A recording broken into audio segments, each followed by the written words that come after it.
10 মুহররম কারবালার প্রান্তরে কি ঘটেছিল? নবীজির প্রিয় নাতি ইমাম হুসাইন রাদিয়াল্লাহু তাআলা আনহুকে কিভাবে শহীদ করা হয়েছিল? হুসাইনের মাথা মোবারক আলাদা করেছিল কোন জালিম? সঠিক ঘটনা জানতে হলে ভিডিওটি শেষ পর্যন্ত দেখতে থাকুন। 60 হিজরিতে ইরাকবাসীদের নিকট সংবাদ পৌঁছালো যে ইমাম হুসাইন রাদিয়াল্লাহু তাআলা আনহু ইয়াজিদ বিন মুয়াবিয়ার হাতে বায়াত গ্রহণ করেননি। তাই ইরাকবাসীরা ইমাম হুসাইন রাদিয়াল্লাহু তাআলা আনহুকে চিঠিতে জানিয়ে দিলেন যে ইরাকবাসীরা তার হাতে খেলাফতের বায়াত করতে আগ্রহী। ইয়াজিদকে তারা সমর্থন করে না বলেও সাফ জানিয়ে দিল। তারা আরও বলল যে ইরাকবাসীরা ইয়াজিদের পিতা মুয়াবিয়া রাদিয়াল্লাহু তাআলা আনহুর প্রতিও মোটেও সন্তুষ্ট ছিল না। চিঠির পর চিঠি আসতে লাগলো। এভাবে 5 শতাধিক চিঠি ইমাম হুসাইন রাদিয়াল্লাহু তাআলা আনহুর কাছে এসে জমা হলো। ফলে প্রকৃত অবস্থা যাচাই করার জন্য ইমাম হুসাইন রাদিয়াল্লাহু তাআলা আনহু তাঁর চাচাতো ভাই মুসলিম বিন আকিলকে পাঠালেন। মুসলিম বিন আকিল কুফায় গিয়ে পৌঁছালেন এবং গিয়ে দেখলেন আসলেই লোকেরা হুসাইন রাদিয়াল্লাহু তাআলা আনহুকে চাচ্ছে। লোকেরা মুসলিম বিন আকিলের হাতেই হুসাইনের পক্ষে বায়াত নেওয়া শুরু করল। হানি বিন উরওয়ার ঘরে বায়াত সম্পূর্ণ হল। সিরিয়াতে ইয়াজিদের নিকট এই খবর পৌঁছানো মাত্রই তিনি বসরার গভর্নর উবাইদুল্লাহ বিন জিয়াদকে পরিস্থিতি মোকাবেলা করার জন্য পাঠালেন। ইয়াজিদ উবাইদুল্লাহ বিন জিয়াদকে আদেশ দিলেন যে তিনি যেন কুফাবাসীকে তার বিরুদ্ধে হুসাইনের সাথে যোগ দিয়ে বিদ্রোহ করতে নিষেধ করেন। উবাইদুল্লাহ তখন কুফায় গিয়ে পৌঁছালো। সেখানে সে বিষয়টি তদন্ত করতে লাগলো এবং মানুষকে জিজ্ঞাসা করতে শুরু করলো।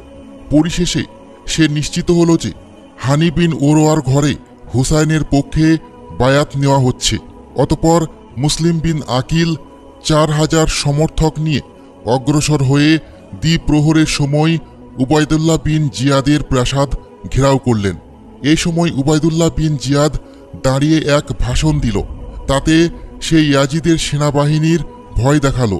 সে এমন ভীতি প্রদর্শন করল যে লোকেরা ইয়াজিদের পাকড়াও এবং শাস্তির ভয়ে আস্তে আস্তে পলায়ন করতে শুরু করল। যাই হোক, কুফাবাসীদের 4000 লোক পালাতে পালাতে এক পর্যায়ে মুসলিম বিন আকিলের সাথে মাত্র 3 জন লোক অবশিষ্ট রইল। সূর্য অস্ত যাওয়ার পর মুসলিম বিন আকিল দেখলেন হুসাইন রাদিয়াল্লাহু তাআলা আনহুর প্রেমিক আল্লাহর একজন বান্দাও তার সাথে অবশিষ্ট নেই। এবার তাকে গ্রেপ্তার করা হলো। উবাইদুল্লাহ বিন জিয়াদ মুসলিম বিন আকিলকে হত্যার আদেশ দিল। মুসলিম বিন আকিল উবাইদুল্লাহর নিকট আবেদন করলেন যে তাকে যেন হুসাইন রাদিয়াল্লাহু তাআলা আনহুর নিকট একটি চিঠি পাঠানোর অনুমতি দেওয়া হয়। এতে উবাইদুল্লাহ রাজি হল। চিঠির সংক্ষিপ্ত বক্তব্য ছিল এই রকম: হুসাইন, পরিবার পরিজন নিয়ে ফেরত যাও। কুফাবাসীদের ধোকায় পড়ো না, কেননা তারা তোমার সাথে মিথ্যা বলেছে। আমার সাথেও তারা সত্য বলেনি। আমার দেওয়া এই তথ্য মিথ্যা নয়। অতপর জুলহাজ মাসের 9 তারিখ আরাফার দিবসে উবাইদুল্লাহ মুসলিম বিন আকিলকে হত্যার আদেশ প্রদান করে। এখানে বিশেষভাবে স্মরণ রাখা দরকার যে মুসলিম বিন আকিল ইতিপূর্বে কুফাবাসীদের ওয়াদার উপর ভিত্তি করে হুসাইন রাদিয়াল্লাহু তাআলা আনহুকে আগমনের জন্য চিঠি পাঠিয়েছিলেন। সেই চিঠির উপর ভিত্তি করে জুলহাজ মাসের 8 তারিখে ইমাম হুসাইন রাদিয়াল্লাহু তাআলা আনহু মক্কা থেকে কুফার উদ্দেশ্যে রওনা দিয়েছিলেন। অনেক সাহাবী তাকে বের হতে নিষেধ করেছিলেন। তাদের মধ্যে আব্দুল্লাহ ইবনে আব্বাস, আব্দুল্লাহ ইবনে উমর, আব্দুল্লাহ ইবনে জুবাইর, আব্দুল্লাহ বিন আমর এবং তার ভাই মোহাম্মদ ইবনুল হানাফিয়ার নাম বিশেষভাবে উল্লেখযোগ্য। ইবনে উমর রাদিয়াল্লাহু তাআলা আনহু হুসাইন রাদিয়াল্লাহু তাআলা আনহুকে লক্ষ্য করে বললেন, হুসাইন, আমি তোমাকে একটি হাদিস শোনাব। জিব্রাইল আলাইহিসসালাম আগমন করে নবী করিম সাল্লাল্লাহু আলাইহি ওয়াসাল্লামকে দুনিয়া এবং আখিরাতে দুটি থেকে যে কোনো একটি গ্রহণ করার স্বাধীনতা দিয়েছিলেন। তিনি দুনিয়া বাদ দিয়ে আখিরাতকে বেছে নিয়েছেন, আর তুমি তার অংশ। আল্লাহর শপথ, তোমাদের কেউই দুনিয়ার সম্পদ লাভে সক্ষম হবে না। তোমাদের ভালোর জন্যই আল্লাহ তোমাদের দুনিয়ার ভোগবিলাস থেকে ফিরিয়ে রেখেছেন। হুসাইন রাদিয়াল্লাহু তাআলা আনহু তার প্রস্তাব প্রত্যাখ্যান করলেন এবং যাত্রা বিরতি করতে অস্বীকার করলেন। অতঃপর ইবনে উমর রাদিয়াল্লাহু তাআলা আনহু হুসাইন রাদিয়াল্লাহু তাআলা আনহুর সাথে আলিঙ্গন করে বিদায় নিলেন এবং ক্রন্দন করলেন। সুফিয়ান সাউরি রাদিয়াল্লাহু তাআলা আনহু ইবনে আব্বাস রাদিয়াল্লাহু তাআলা আনহু থেকে সহিহ সূত্রে বর্ণনা করেন যে ইবনে আব্বাস রাদিয়াল্লাহু তাআলা আনহু ইমাম হুসাইন রাদিয়াল্লাহু তাআলা আনহুকে বলেছেন, মানুষের দোষারোপের ভয় না থাকলে আমি তোমার ঘাড়ে ধরে বিরত রাখতাম। বের হওয়ার সময় আব্দুল্লাহ ইবনে জুবাইর রাদিয়াল্লাহু তাআলা আনহু হুসাইন রাদিয়াল্লাহু তাআলা আনহুকে বলেছেন, হুসাইন, কোথায় যাও? এমন লোকেদের কাছে যারা তোমার পিতাকে হত্যা করেছে এবং তোমার ভাইকে আঘাত করেছে। আব্দুল্লাহ ইবনে ওমর রাদিয়াল্লাহু তাআলা আনহু বলেছেন, হুসাইন তার জন্য নির্ধারিত ফয়সালার দিকে দ্রুত অগ্রসর হচ্ছেন। আল্লাহর শপথ, তার বের হওয়ার সময় আমি যদি উপস্থিত থাকতাম তাহলে তখনই তাকে যেতে দিতাম না, তবে বল প্রয়োগ করে আমাকে পরাজিত করলে সে কথা ভিন্ন।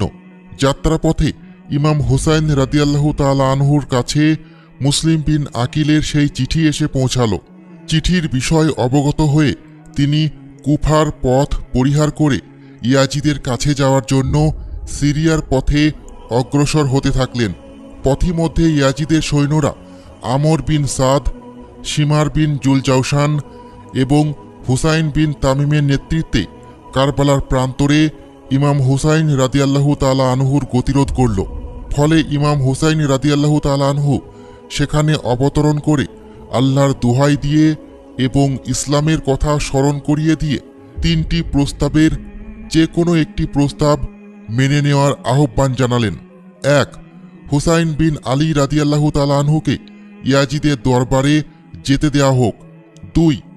অথবা তাকে মদিনায় ফিরে যেতে দেওয়া হোক। 3.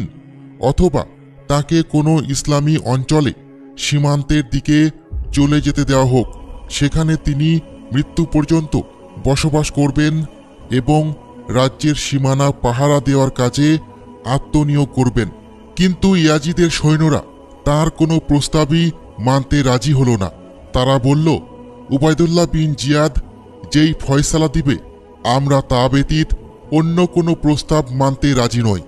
এই কথা শুনে উবাইদুল্লাহর এক সেনাপতি বলল, এরা তোমাদের কাছে যেই প্রস্তাব পেশ করেছে তা কি তোমরা মানবে না?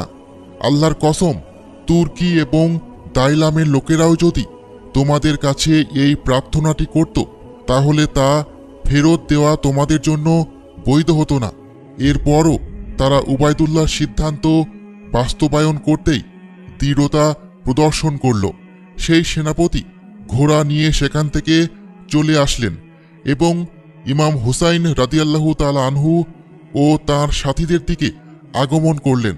তখন ইমাম হুসাইন রাদিয়াল্লাহু তাআলা আনহুর সাথীগণ ভাবলেন তিনি তাদের সাথে যুদ্ধ করতে আসছেন, তাই তিনি সেখান থেকে ফিরে এসে উবাইদুল্লাহ সৈনিকদের সাথে যুদ্ধে লিপ্ত হয়ে তাদের 2 জনকে হত্যা করলেন।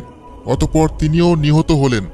সৈন্য সংখ্যার দিক থেকে ইমাম হুসাইন রাদিয়াল্লাহু তাআলা আনহুর সাথী ও ইয়াজিদের সৈনিকদের মধ্যে বিরাট ব্যবধান ছিল। ইমাম হুসাইন রাদিয়াল্লাহু তাআলা আনহুর সামনেই তার সকল সাথী বীরত্বের সাথে যুদ্ধ করে শহীদ হলেন। অবশেষে তিনি ছাড়া আর কেউই জীবিত রইল না। তিনি ছিলেন সিংহের মতো সাহসী বীর, কিন্তু সংখ্যাধিক্যের মোকাবিলায় তার পক্ষে ময়দানে টিকে থাকা সম্ভব হল না। কুফাবাসী প্রতিটি সৈনিকের কামনা ছিল সে ছাড়া অন্য কেউ ইমাম হুসাইন রাদিয়াল্লাহু তাআলা আনহুকে হত্যা করে ফেলুক, যাতে তার হাত রাসূলের দৌহিত্রের রক্তে রঙিন না হয়। পরিশেষে নিকৃষ্ট এক ব্যক্তি ইমাম হুসাইন রাদিয়াল্লাহু তাআলা আনহুকে হত্যার জন্য উদ্যত হল। তার নাম ছিল শিমার বিন জুলজাউশান। সে বর্ষা দিয়ে হুসাইনের শরীরে আঘাত করে ধরাশায়ী করে ফেলল।